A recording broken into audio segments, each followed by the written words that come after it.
माँ बाप ने जीने के हमें ढंग सिखाए, माँ बाप के बायस ही तो इस दुनिया में आए। माँ बाप ने जीने के हमें ढंग सिखाए, माँ बाप के बायस ही तो इस दुनिया में आए। जब बोल न सकते थे कोई लफ्ज़ ज़ुबां से, ये तब भी समझते थे सब एहसास हमारे। जब बोल न सकते थे कोई लफ्ज़ ज़ुबां से, ये तब भी समझते थे सब एहसास हमारे।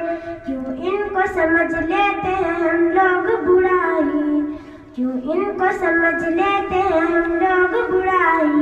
माँ बाप के बायस ही तो इस दुनिया में आए, माँ बाप ने जीने